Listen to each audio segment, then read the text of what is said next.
Hi kids! Wow! The last few weeks have been amazing with all our guests and visitors. We're excited to spend today with you and see all that the service holds for us. Right now, it's dance party time with Jesus. Let's praise and worship.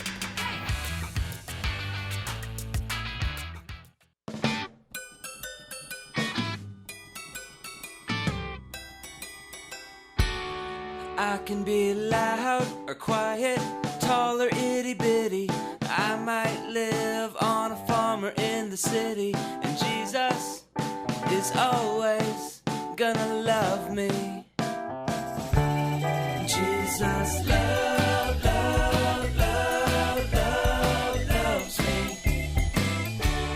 Jesus loves me.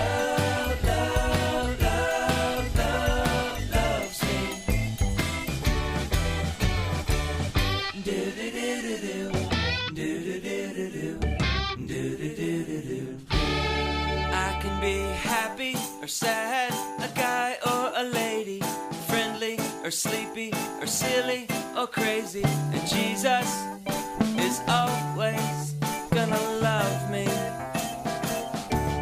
Jesus loves me.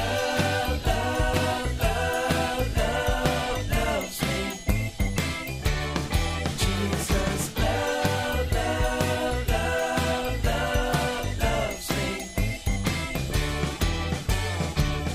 Do-do-do-do-do, do-do-do-do-do, do-do-do-do-do,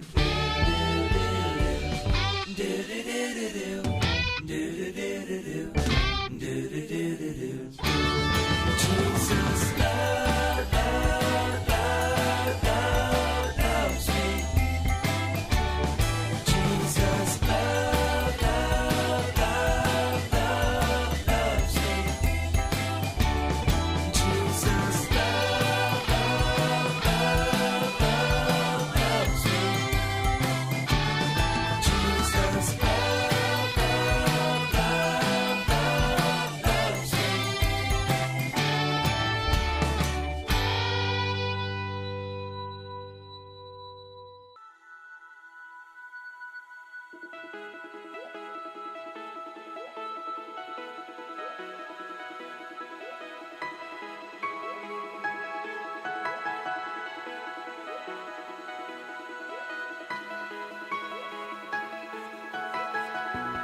It's like I'm living for the first time. Finally living for the first time. It's like I'm living for the first time. Finally living for the first time. It's like I'm living for the first time. Finally living for the first time. It's like I'm living for the first time. Finally living for the first time. It's like I'm living for the first time. Finally living for the first time. It's like I'm living for the first time. Finally living for the first time. This is what you do. This is what you do. You make me come alive. This is what you do. This is what you do. You make me come alive. This is what you do. This is what you do. You make me come alive. This is what you do. This is what you do. You make me come alive. You make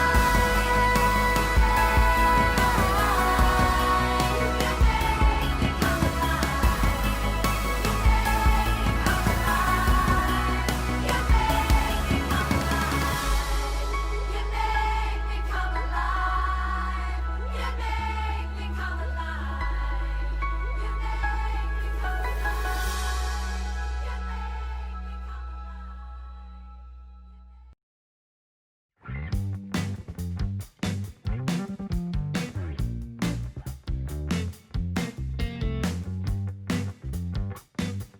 Emakhaya imemory verse namuhla itholakala kuLuka 11 verse 9 to 10.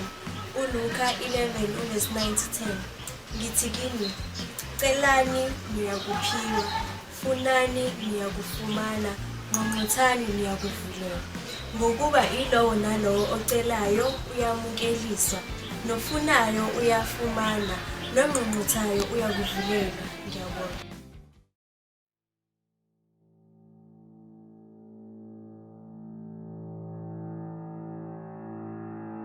Okay, sanibonani bangani emakhaya, ngithemba ukuthi ni right, oma obabo, omalumo, anti, ogogo, omkhulu, bonke ekhaya baphethe kahle. So manje isikhathi sokuthi sibe nosonta sikole, Sunday school wethu. So before siqale bengicela ukuthi sithandazeni. So la ukhona usembhedeni, kusofa, kephi, bazivala amehlo. Nkulunkulu Baba, sibonga lolu suku oluhle olusha osiphelwa namhlanje.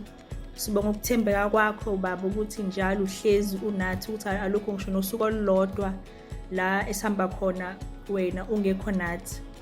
Namhlanje sifuna inhliziyo zethu ukuthi samukele sizwe ukuthi usiphatheleni namhlanje. Sibonga uthando lwakho uhlezi usitshengisa lona nsuku zonke.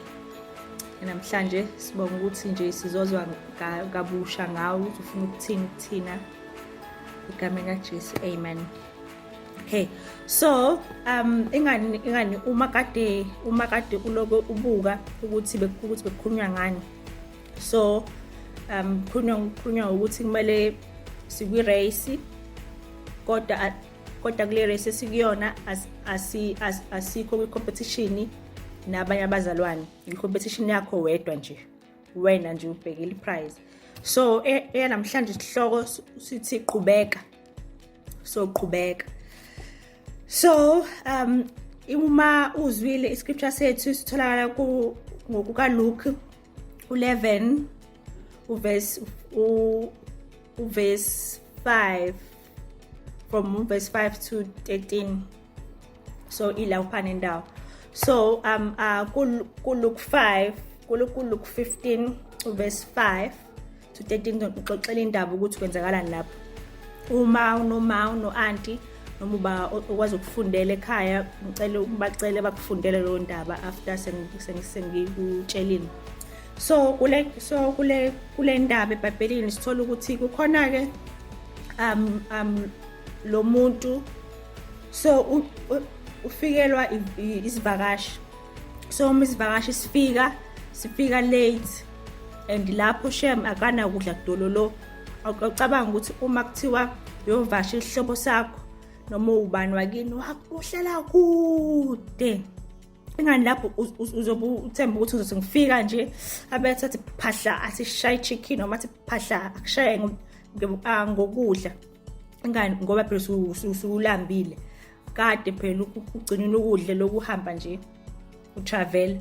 Kodwa ngicabanga ukuthi kudala phela ngasikhathi ebhabheni kwangekho imoto, kwangekho mabhasi, kwangekho sitimela, so probably babehamba lesivakashi sasihamba ngeenyawo. Futhi akuzange sithathe mhlawumbe usuku olulodwa, kwasathatha mhlawumbe insuku eziningi ukuze ifike izovakashela lo muntu. So lo muntu mase kufika isivakashi agijima aye kumngani wakhe uhlala emakhelwane.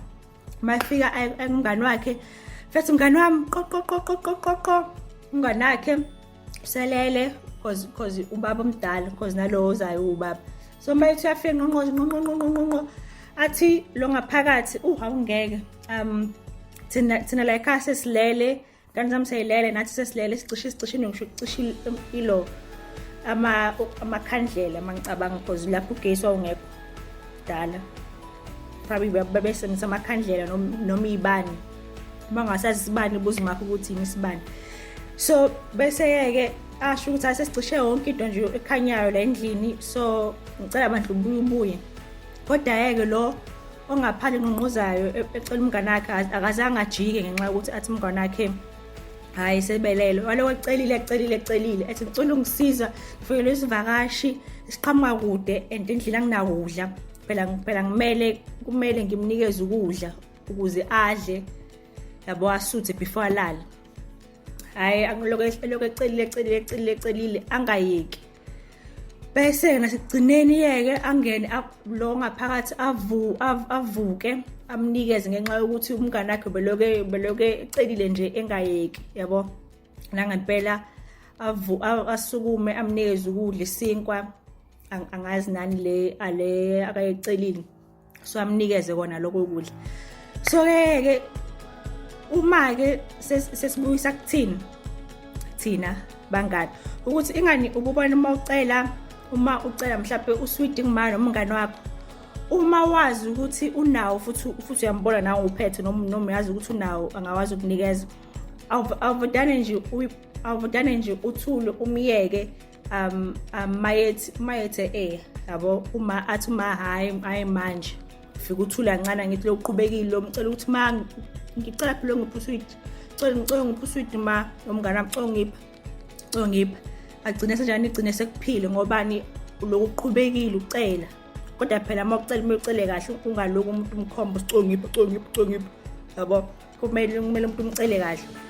So bese agcine senjani agcine sekunikezile ngenxa yokuthi uyamcela futhi umcela kahle.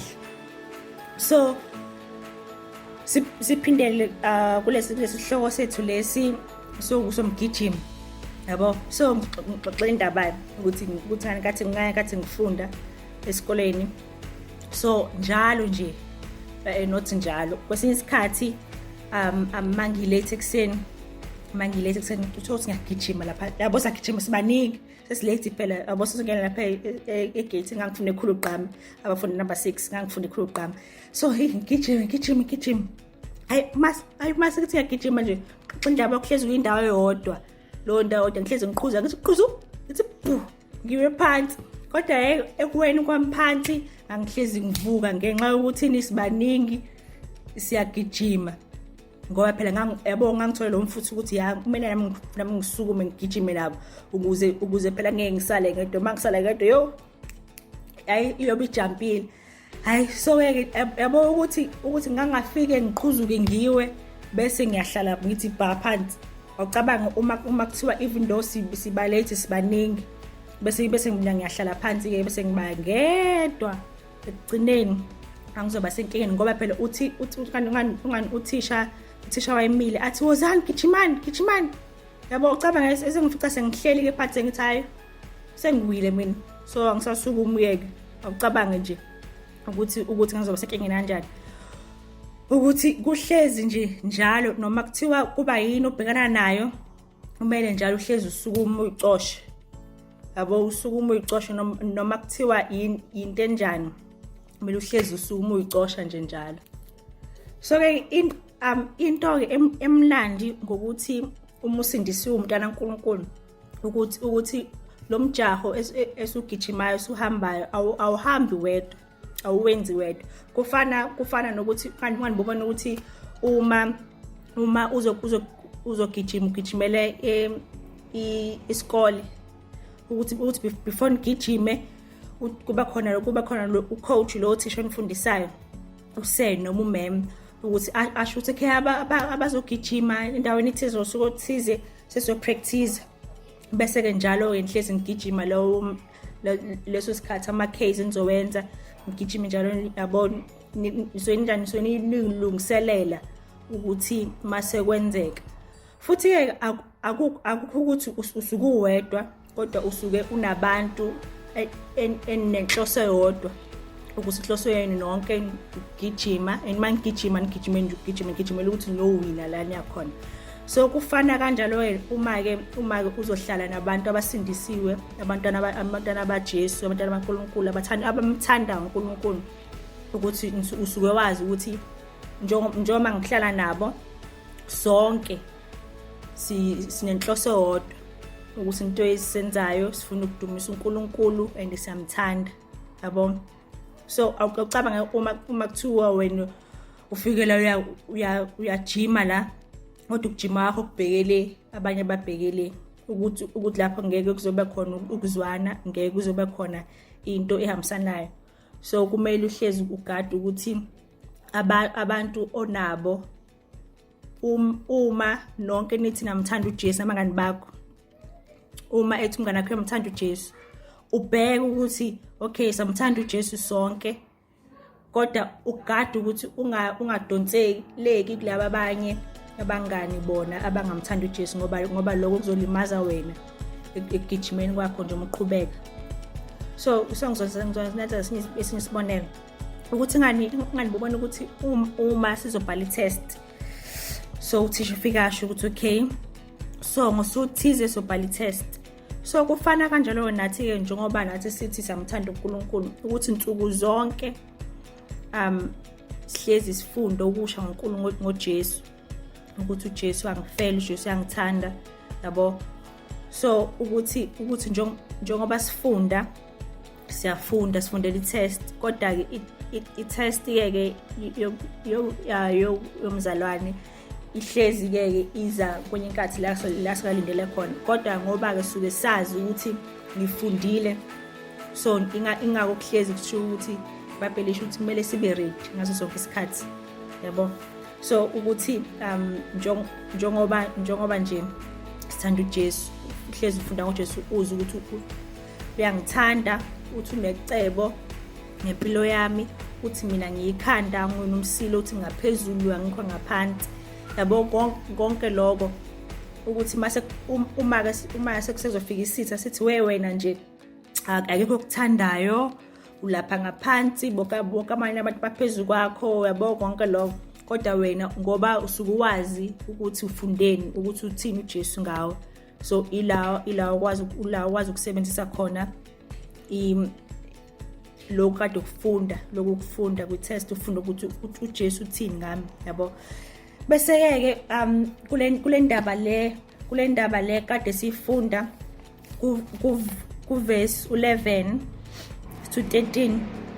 So yaqhubeka bese athi uJesu, ngoba uJesu wayesho le ndaba, bese athi-ke awucabangeke ukuthi ngabe ukhona yini ubaba noma umzali onganikeza ingane yakhe, uma ingane yakhe icela ufishi yena ayinikeze inyoka, yabo. Noma kuthi icela iqanda yena ayinikeze ufezelo. Bese aqhubeka athi kangakanani-ke ukuthi phela ingane uyazi ukuthi wonke umuntu ukuthi thina namanje sisona uNkulunkulu, kodwa kwenye inkathi siyawazi ukwenza izinto ezinhle uma siyitshela enhlizweni ukuthi ngizokwenza into engizodumisa uNkulunkulu ngayo. So uyasho kanjalo.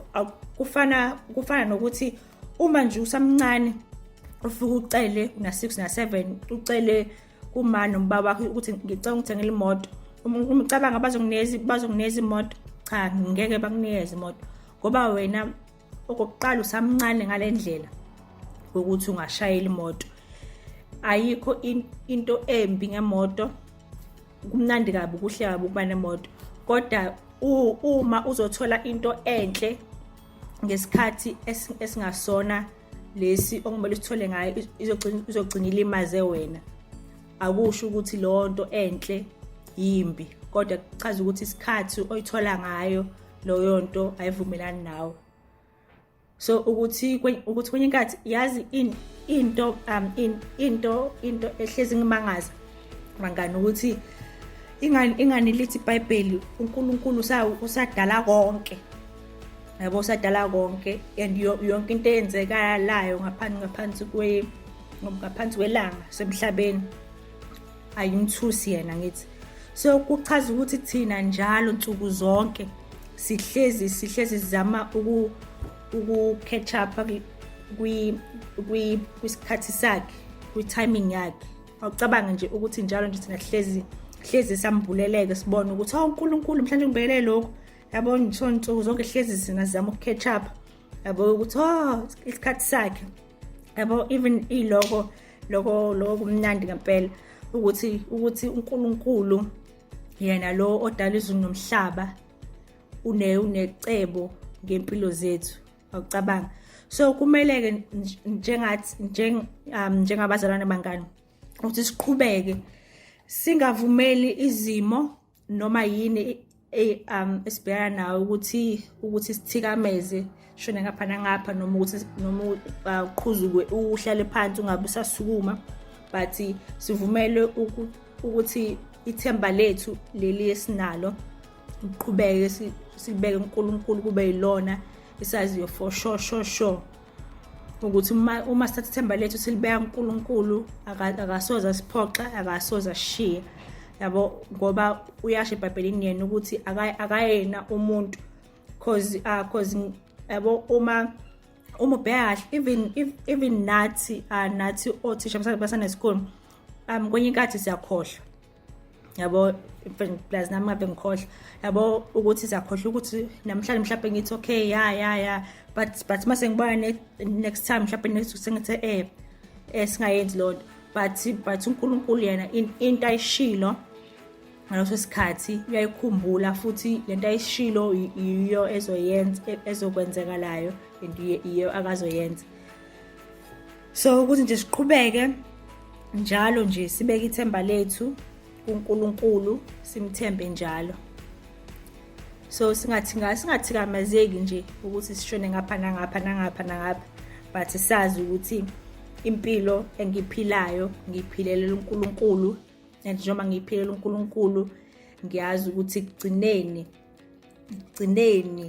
ngiyothola umkomelo ovela kuye, ngoba phela uma njengoba sihamba sigijima kulomgijimo asigijimi sidlule umngani wami uthi hayi lo cha mina nawe, mina nami, yabo mina nami, ukuthi mina ngigijimayo ngiyagijima futhi ngeke ngize angimele sivumele ukuthi into noma ubona umngane wakhe le phambili, yabo bese uthi ngifuna ukumdlula ngoba uthola ukuthi uzothi agijima uyafuna ukumdlula yena, uthola ukuthi wena bekumele ujike la eduzane, so uyithola usule phambili qapha uphinde futhi ubuye ucabanga ukuthi sidanga ufuna uzojika la.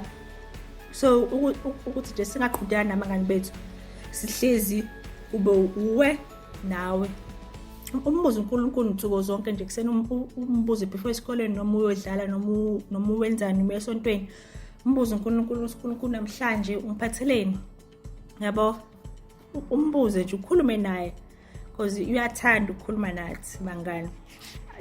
Lokho futhi akusho ukuthi kumele ube mdala noba ube ungakanani, kodwa nje uNkulunkulu uyasithanda ngoba sonke phambi kwakhe sabantwana bakhe, akuyi ngokuthi mdala kangakanani noma nani. So nje njalo, so yiloko ukuthi siqhubeke ungayeki, ungayeki, and futhi ngiyazi ukuthi nonke uNkulunkulu uthanda ngandlela emangalisayo futhi nathi sanithanda sanikhumbula. Okay, so uma kukhona mhlawumbe lapha ekhaya uyabuka mnganami so awazani noJesu ufuna ukwazana naye, ngicela usho umkhuleko emva kwami. Okay, so vala amehlo uthi uNkulunkulu Baba, ngiyabonga ukuthi wena wangifela nokuthi uyangithanda.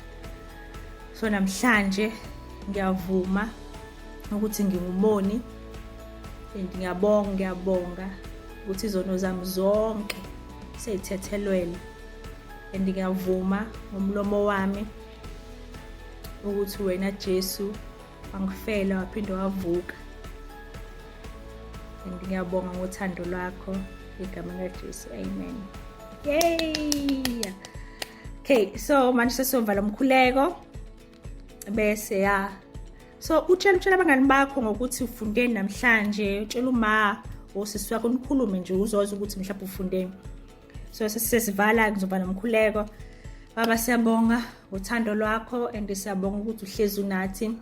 Sicela uhlezi uqhubeke and siyabonga ukuthi uhlezi usigcina siphephile emakhaya nabangani bethu nomndeni wethu, and siyabonga ukuthi njalo uzoqhubeka usifundise ukuthi sibaphatha kanjani abantwana bakho nathi siphathe kanjani egameni likaJesu, amen. Baba yini.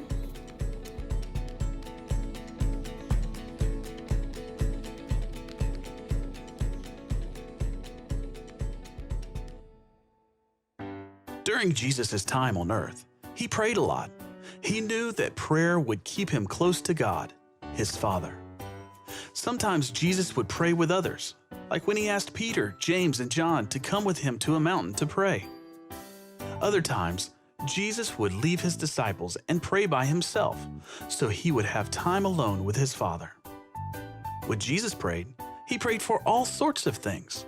He prayed for his disciples, for those in need of healing, and for little children. Jesus even prayed for us and asked his Father to watch over us. That's right, Jesus prayed for you and for me. Through Jesus' prayers, we can learn how to pray too. Jesus used the Lord's Prayer to teach his disciples to pray. It wasn't long and fancy. He showed them that they could pray in a simple way about many different things. Our prayers can be the same way. Jesus also taught us that we should pray without giving up. God is always listening to what we say. The way he answers our prayers might be different from what we expect, but we can always trust his plan for us. So the next time you're happy or sad, or worried or angry, or just need help, talk to God about it. He listened to his son's prayers, and he'll listen to yours too. It's quiz time. Do you remember what we learned today? Okay, so isikhathi sethu sembuzo. Ubona ukuthi ade nilalele yini? Umbuzo wami wokuqala uthi ngabe yini isihloko sesanamhlanje? Umbuzo wami wesibili uthi indaba kade sikhuluma itholakala kuyiphi incwadi eBhayibhelini? Umbuzo wami wesithathu ukuthi ngabe umusindisi umntwana kaNkulunkulu wedwa kulolu hambo kule race lomgijimo wedwa? Sizwe ama-answer. So answer umbuzo wokuqala isihloko sokuthi qhubeka, i-answer umbuzo wesibili ngokuka Luka 11 verse 5 to 13, and then uma usindisiwe cha awuhambi wedwa, awukho wedwa, kodwa uhamba nabanye abantu abasindisiwe. So kumele uhlezi uhamba nabantu abafuna into nawe uyifunayo. So nibe nosuku oluhle bangani, ngiyathanda kakhulu emakhaya. Bye yini. What animal is waiting for us today? Remember that if you don't have the exact same things as in the video, you can be creative by coloring in blank paper the color that you need, using scissors to cut, and finding other things that might help you.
That was an action-packed time. Remember, Jesus cares and wants to carry the burdens that make you feel worried, sad, or heavy. We should try and make prayer a part of our morning routine, just like brushing your teeth. Have an amazing week and see you at our Zoom Connects.